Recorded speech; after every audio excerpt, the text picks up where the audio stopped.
Shalom anak-anak Miss. Apa kabar hari ini? Kabarku dahsyat. Kabarku dahsyat. Luar biasa. Yes, yes, yes. Kabarku dahsyat. Luar biasa.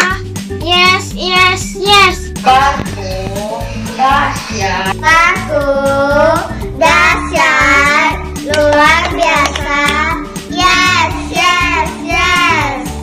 Luar biasa. Yes, yes, yes. Kabarku dahsyat, luar biasa. Yes, yes, yes. Yes, yes, yes. Yes, yes, yes. Yes, yes, yes. Yes, yes, yes. Satu kali lagi yuk kita ulang bareng-bareng. Apa kabar anak-anak Miss? Kabarku dahsyat, luar biasa. Yes, yes, yes. Wah, ternyata anak-anak Miss semangat semua ya.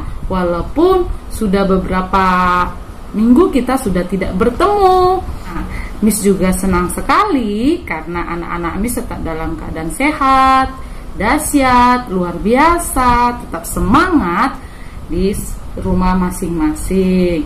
Pada saat ini kita memiliki satu kegiatan, yaitu Bina Rohani Agama Kristen Sekolah Pelita Utama. Kegiatan kita akan berlangsung dalam 4 hari, dari tanggal 27 yaitu hari ini sampai tanggal 30. Hari ini adalah hari pertama kita mengadakan kegiatan Bina Rohani Agama Kristen. Sebelum kita memulai kegiatan kita, sebaiknya kita mengawalinya dengan berdoa. Pinter anak-anak Miss.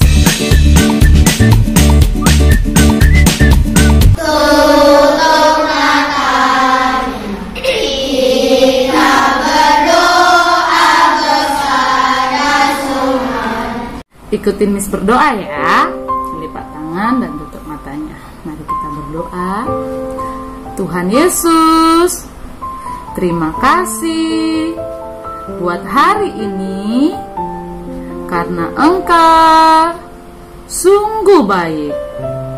Yesus, kami mau mendengarkan cerita firman Tuhan. Berkatilah cerita hari ini, sehingga kami, anak-anak-Mu, bisa mendapatkan berkat daripada Engkau. Terima kasih Yesus. Dalam nama Tuhan Yesus, sama-sama kita yang percaya katakan amin.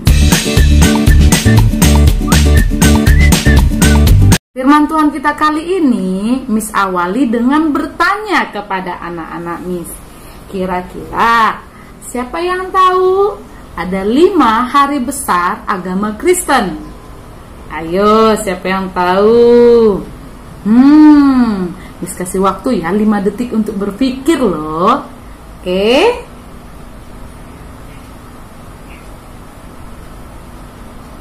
Nah, 5 hari besar agama Kristen. Mungkin adik-adik ada yang sudah jawab ya di rumah ya. Jadi Miss Lena mau menjelaskan 5 ini. Yang pertama yaitu hari Natal. Benar, hari Natal. Nah, hari Natal disebut juga dengan hari kelahiran Yesus Kristus. Kapan biasanya kita untuk merayakan Natal? Di bulan Desember, tanggal 24. Kedua, setelah Yesus lahir ke dunia. Lalu dia tujuannya apa lahir ke dunia? Tujuannya untuk menyelamatkan umat manusia. Jadi ketika sudah Yesus lahir, baru Yesus mati di kayu salib.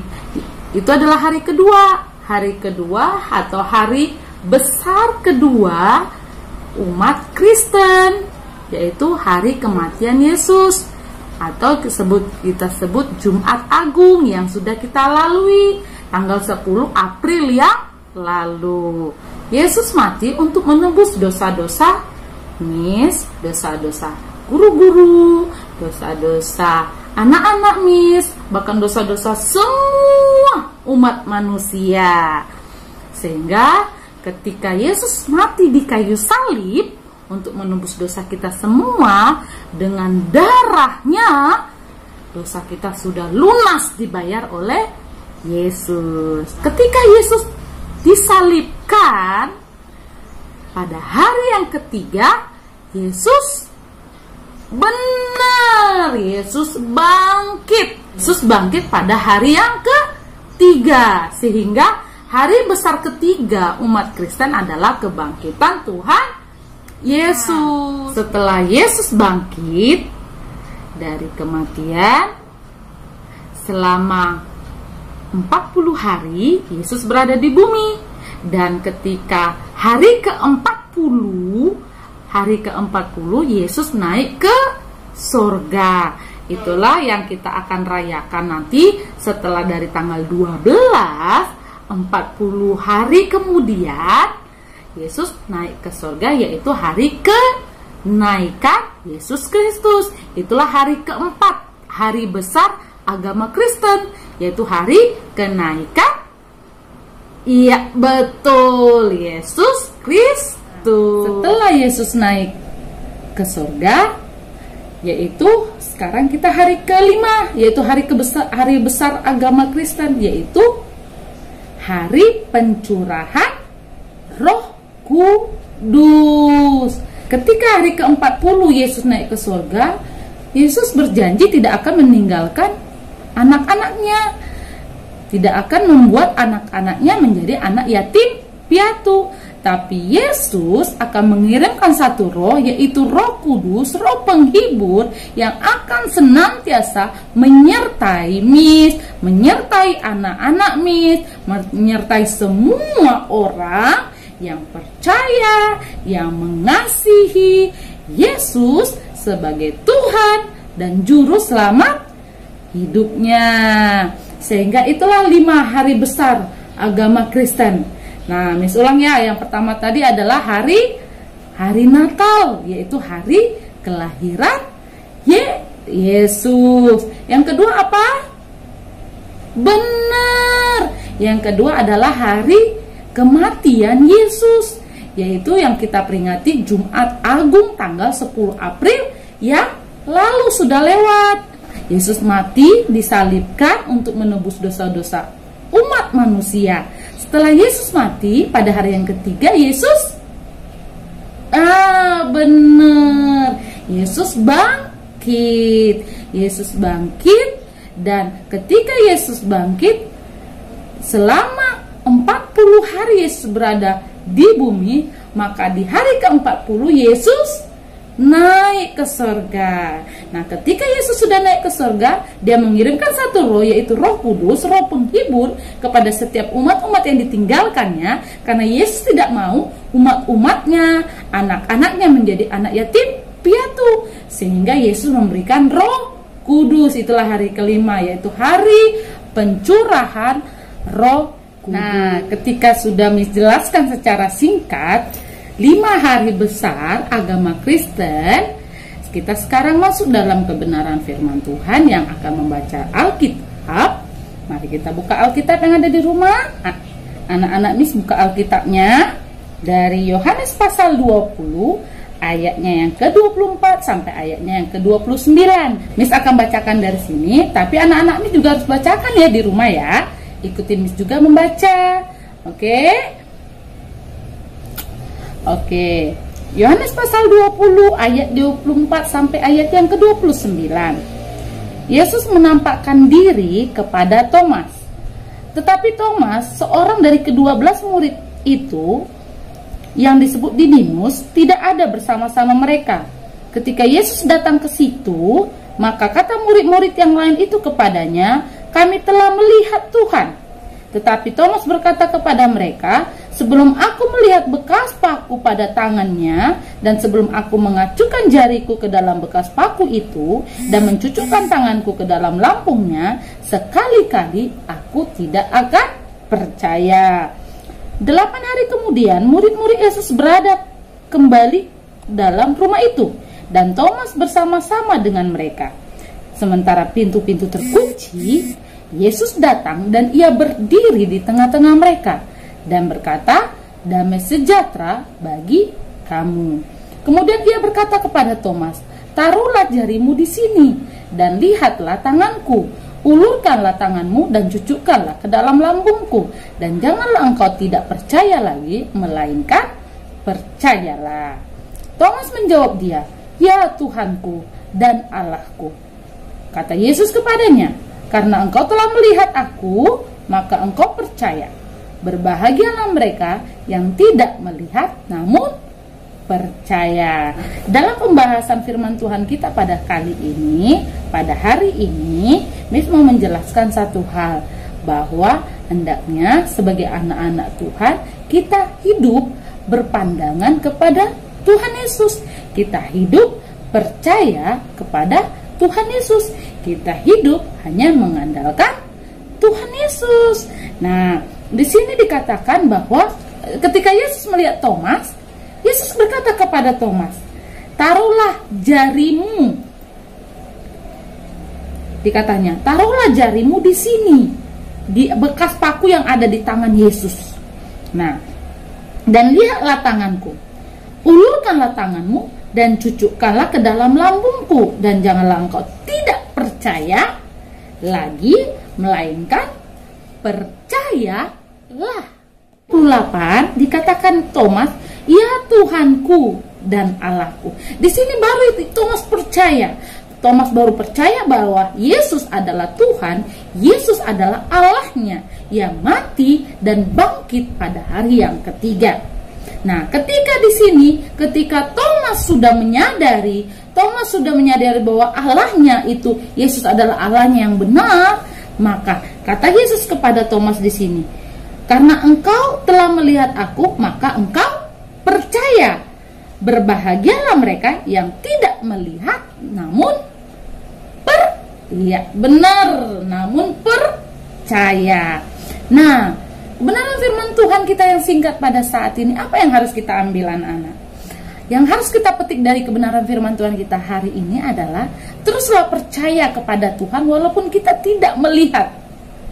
Di tengah-tengah pandemik pada saat ini yang kita alami, yang membuat kita harus di rumah, yang membuat kita harus studi juga di rumah, mengerjakan segala sesuatu di rumah, dan tidak boleh untuk keluar, dan kalaupun memaksakan untuk keluar harus menggunakan masker, kita harus tetap percaya dengan keadaan saat ini ya anak-anak Miss. Kita harus tetap percaya kepada Allah bahwa Allah akan senantiasa menyertai kita. Tetapi kita juga jangan mengatasnamakan, Allah kan akan senantiasa lindungi kita. Jadi semau kita melakukan apapun, kita keluar tanpa menggunakan masker mungkin, atau kita ke mana-mana tanpa mencuci tangan dengan bersih. Jangan, tetapi kita pakai hikmat yang daripada Tuhan. Karena Roh Kudus, Roh Penghibur itu yang sudah diberikan Yesus ketika dia naik ke surga, itu akan berfungsi dalam hati kita, yang akan mengajari kita, yang akan mengingatkan kita, yang akan menegur kita, yang akan membuat kita sadar bahwa oh iya, ternyata aku lalai. Oh iya, ternyata aku lupa. Oh iya, dan sebagainya. Jadi, marilah kita sama-sama yuk pandang Yesus, pandang salib Yesus. Lihat tanda paku di kaki dan tangan Yesus. Itu bertanda betapa cintanya Yesus kepada setiap umat manusia. Jadi, biarlah dengan kebenaran firman Tuhan kita yang singkat, mari kita jangan menjadi Thomas yang pada waktu itu ya, tetapi menjadi Thomas kini, Thomas masa kini, yaitu Thomas yang tidak dulu melihat baru percaya, tetapi percaya walaupun tidak melihat.